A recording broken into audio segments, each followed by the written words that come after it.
Welcome to the Business Spotlight podcast. My name is Kay Cote, and I'm your host here on today's episode. And today on the show, I have Liderman Duin, CEO of Toucan Talent, as my guest.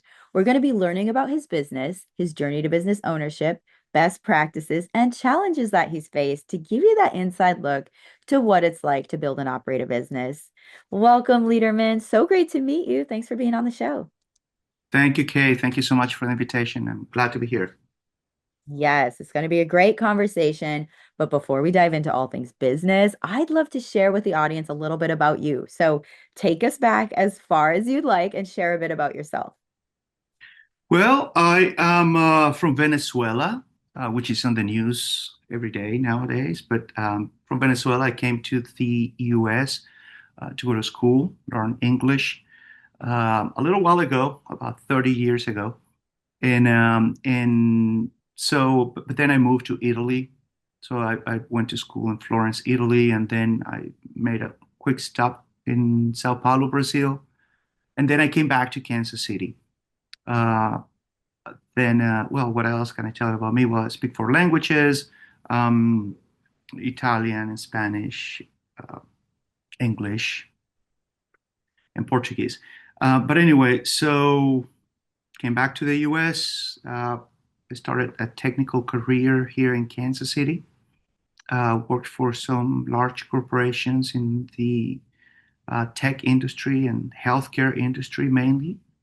And then I started my first company here in the US in 2011. I've been an entrepreneur since I was a kid, but I went the corporate route for quite some time and then back to my roots and I started a company in healthcare.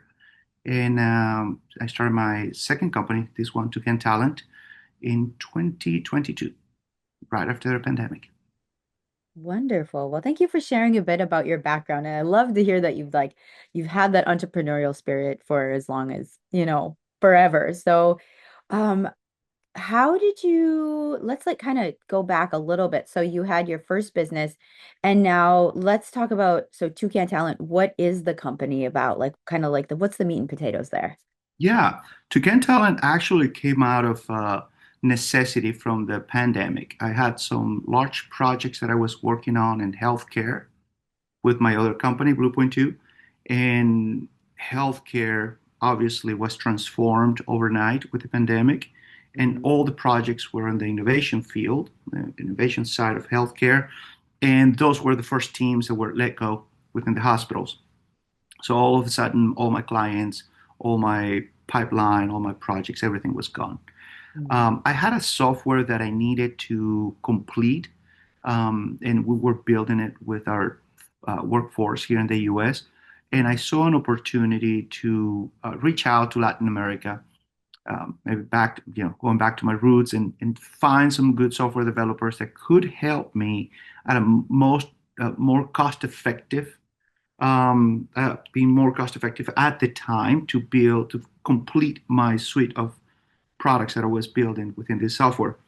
So Mhm. I hired a couple of developers from Venezuela, and then I quickly realized that the job was transforming their lives, and I loved the impact that the company was having on their lives. And then that's when I had my aha moment, and we could say that I found my why right at that moment. That's when I realized that this is exactly what I want to do for the rest of my life, which is helping others reach their potential. So I decided to incorporate a new company, Toucan Talent, and make sure that and ensure that the focus of this company would be to continue doing what I already know how to do, which is software development, but we're going to do it with Latin um, talent. So we started hiring more developers, and I started reaching out outside my own company, reaching out to other companies that needed software development, that needed somebody to complete certain projects that maybe they had, you know, that they didn't have the workforce to complete it, or maybe their workforce was just too busy and could never get to those projects. So we started working with large corporations, mid-sized companies, as well as startups. And we have become the tech team for many of those, for most of our clients. Uh, so yeah, that was the infancy of Toucan Talent, the genesis of it, the reason why we operate. So with the time, we built a tech academy as well within our company. So we go and find youth from underserved communities, primarily in Latin America. And I say primarily because now we're doing it in the US as well. And very soon we're going to go to Canada as well. And we find youth from underserved communities that are good at problem solving. Uh, in a, we just put them in a program. We hire them within the company. We give them the tools, and we empower them to, change their lives through employment, through workforce development. Wow, that's incredible. Thank you. That's so powerful. And the work you're doing, especially helping those like underserved youth in different communities. Like, I love it. I'm very excited to dive in deeper on this. And so now with the company, uh, so let's kind of dive into the company itself and like give Mhm. like a little structure there. So are you the sole founder? Is there any other ownership structure within the company? I am the sole founder and 100% owner.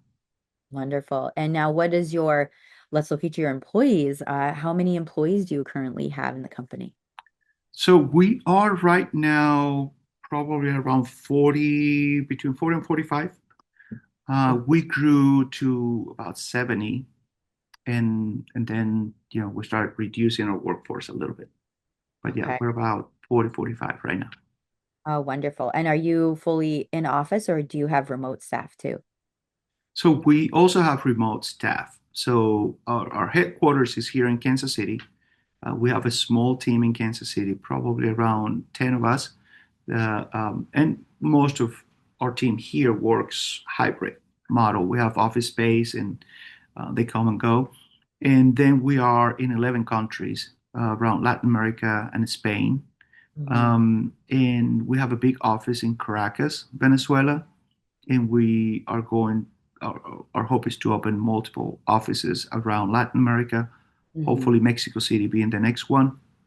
Um, and whomever works, that does not work in one of these offices, works remotely. They can go to co-working spaces and stuff like that in their countries, but we are always connected via Teams or Zoom.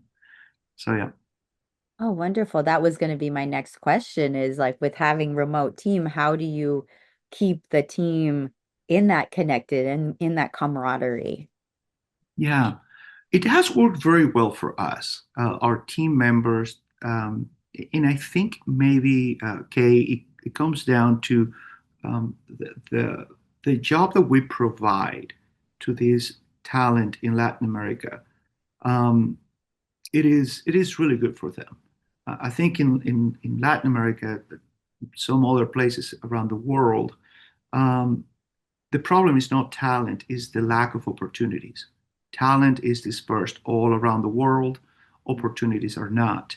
So Mhm. when they find or we find them and we give them an opportunity to be part of our team, they understand the value, what that means to them and their families. So we don't have a problem really making sure people complete their task and that they're part of the team. The team is actually very cohesive. It's they get along really, really well. Um, so yeah, the hybrid model has worked really well for us. Perhaps because there was no other alternative, right? We have had since we grew so fast in so many different countries that we had to learn how to work among ourselves in the digital environment. Oh yeah, that makes a lot of sense. Yeah, it's because that's how the company like was created and started, especially during the pandemic when we were in the remote situations or in our homes. And so now looking at like let's go into your like ideal client or your like, who would that person be? Like if I were your ideal client to work with and walk through your doors, how would I know I was a great fit for you? Yeah. So one of our ideal clients are companies, corporations, mid-side, large side that have a ton of projects that they feel like they can never get to, Hmm. right? Because either the projects require a skill set that might not exist within their tech team. They don't want to make those large investments for short-term projects. And then what do I do with these people, right? Hmm. Or simply their teams are already very busy, and they don't have the time to get to those projects. So we can come in, work with their teams to make sure, or their tech team to make sure that we understand everything, that we understand what needs to be done, and we are the workforce that make that happen. So that is one of our ideal customers. The other one is entrepreneurs, is startups. Hmm. Startups that have certain level of funding and are looking for the tech company to make their idea a reality. Hmm. And we've done many of those. We're really good at it, at understanding, meeting with entrepreneur, meeting with perhaps entrepreneurs. Sometimes it's a group of people. Sometimes there's a technical person in the group. Sometimes there's no technical knowledge within the founding team. And that's the spot that then we come in and we help with, from designing the UI UX to architecting the software, the front end, back end, full stack, DevOps, QA, all of it, and Hmm. making sure that the software, their idea, becomes a reality at a more cost effective way because they'll be working with us versus having to hire full-time employees in what happens to, or from local kind of to wherever they are, the geography. Uh, the other challenge that usually startups have is that the complexity of what they are developing will change, Hmm. right, as you go. And once you have a team, then that specific team or original team you may have might not be the team that you're going to need, or you may not have the skill set within that team to develop what is going to be needed in 6 months, Okay. right? So Mm. when they hire a company like ours, it is our job. It is to make sure that we change the team members, or we introduce new team members to your team as needed, when needed, Hmm. if that makes sense. Oh, yeah, completely. Well, that's incredible because that serves a two really great, markets. Now, do you do a specific industries or are you kind of industry agnostic? Do you work in a variety of different industries? Variety in many industries. Our most uh, we've been in healthcare for since the early, my knowledge has come from healthcare from the early 2000s, but we work in many different industries. So um, we are industry agnostic today. Uh, we build in healthcare, education, transportation, manufacturing, fintech, uh, you name it, sports, mental health. We develop apps that exist on the App Store. We develop dashboards and complex data sharing that lives today in some of our clients' data centers. So yeah, it's a it's Oh, agnostic to the industries. Yeah. wonderful. But yeah, because there's so many now that need tech. So that makes a lot of sense. Now, I kind of want to take the conversation into, being an entrepreneur. It can be lonely, it can be challenging. And that's where we like to share real stories of something that you're overcoming. So, what is something that currently in your business that's challenging you that you're working through, if there is anything? If not, great. But, the businesses are always kind of in a growth mode. So, yeah. Yeah. I don't think you're going to find an entrepreneur that says there's no challenge right now. I haven't yet. Yeah. So our current challenge was actually a challenge I had never had before, rapid growth. Yeah. We incorporated the company in June 2022, Hmm. and by 2024, early 2024, let's see, 2024, yeah, but early 2024, mid 2024, we had grown the company to 70 people. Hmm. Hmm. We were working on so many projects, and we were figuring out our cadence.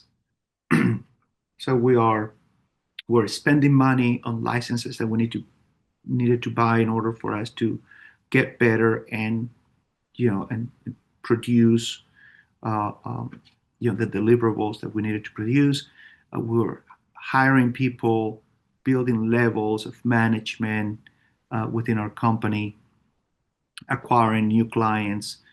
So every month we had new clients, and that rapid growth created a big problem, primarily Hmm. for me, for the company in general, but for me, and it was a cash flow problem because we didn't have the time to build a safety net that we needed. Hmm.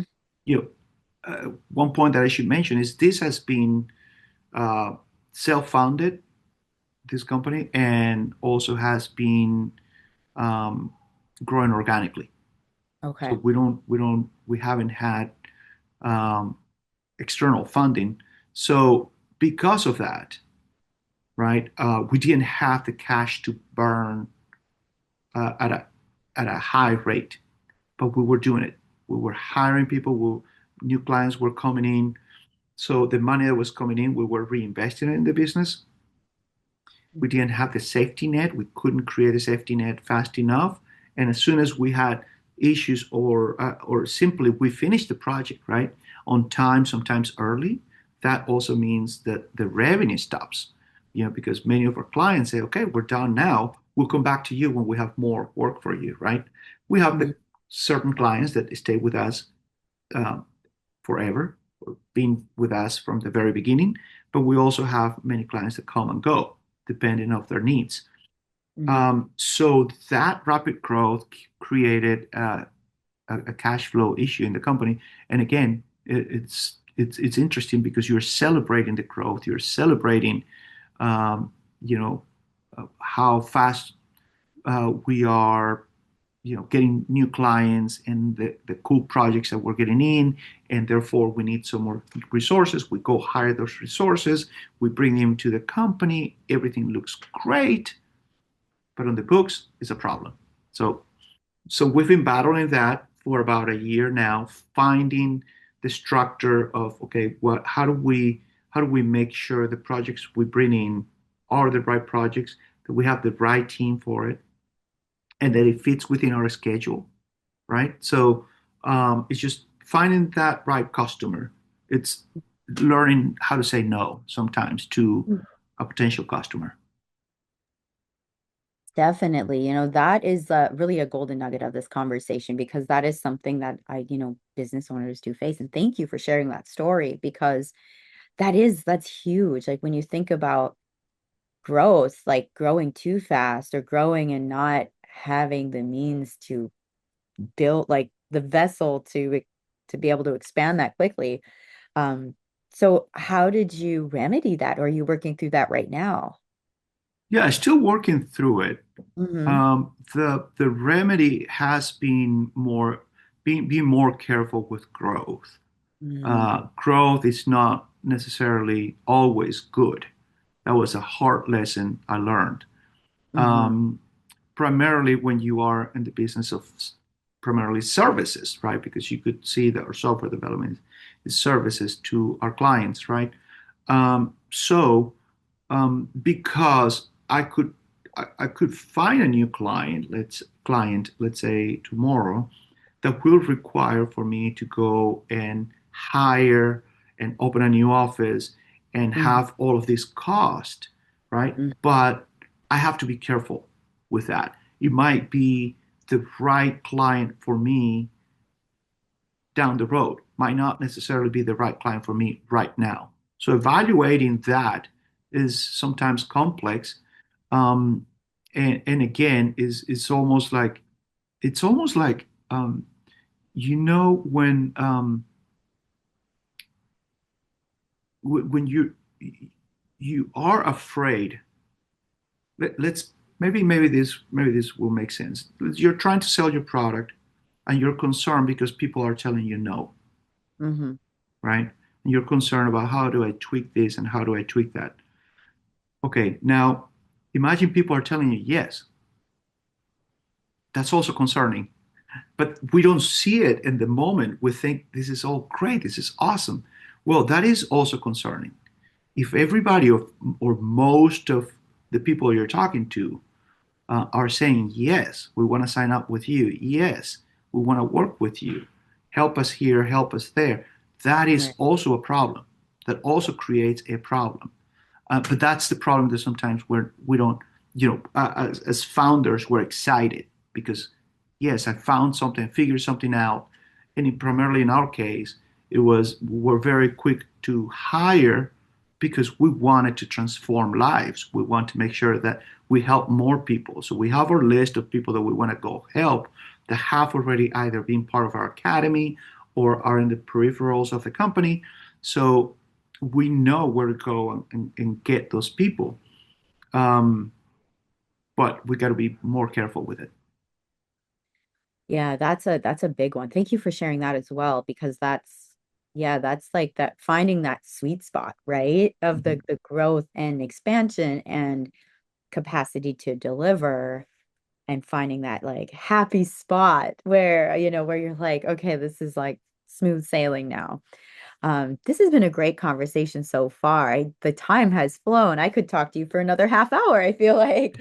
Uh, so I want to now dive into a fun part of our Q&A, which is our rapid fire questions, which just I'll ask you a question and just answer very top of mind.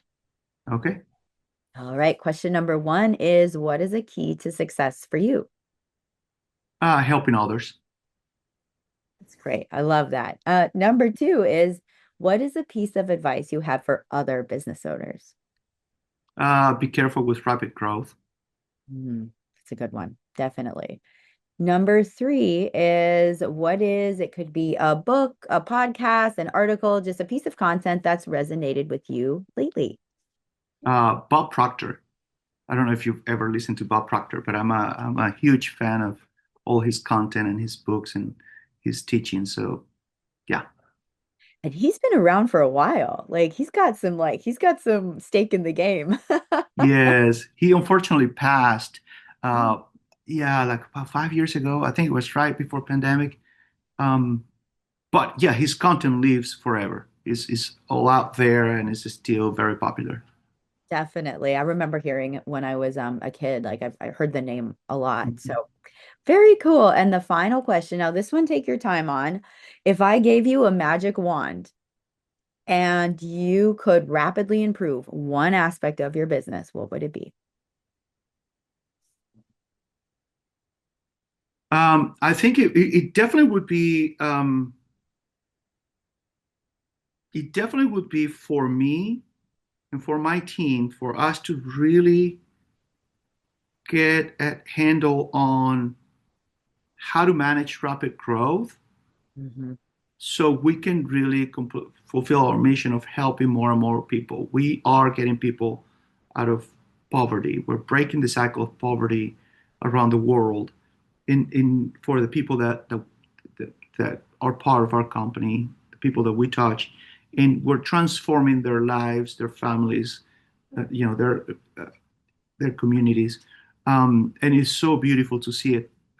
So I think is I just I want the wisdom to be able to manage this well, so the mission can live beyond me. Oh, I love that. That's powerful. Well, thank you for sharing that. And thanks for sharing the rapid fires. And let's get people connected with you. How can folks connect with you and your company online? Yeah, definitely. Liderman Duin. You can find me on LinkedIn. That's probably the easiest part. The easiest piece would be LinkedIn. I am there. Toucan Talent. We have our website is toucan-talent.us. You can send us a message there as well. Wonderful. Thank you so much for that. Now, for the final question of the day, what is most inspiring to you today? Um, I think what's most inspiring is that people get it. I think people more and more. I see more and more people that want to really contribute to the lives of others, and that is super inspiring to me because I feel like not just corporate America, but the business world has changed. And now more and more people and more companies uh, realize and have the desire to do something that will also positively impact the life of others. So that is super inspiring to me, for sure. Oh, well, that's inspiring to me as well. And this has been such a great conversation. I'm sure everyone listening is getting so much out of this. So thank you so much, Liederman, for being on the show today. Thank you, Kay. I appreciate it. Thank you so much. All right, that is our episode. That was a great conversation. Thank you. Great. Thank you.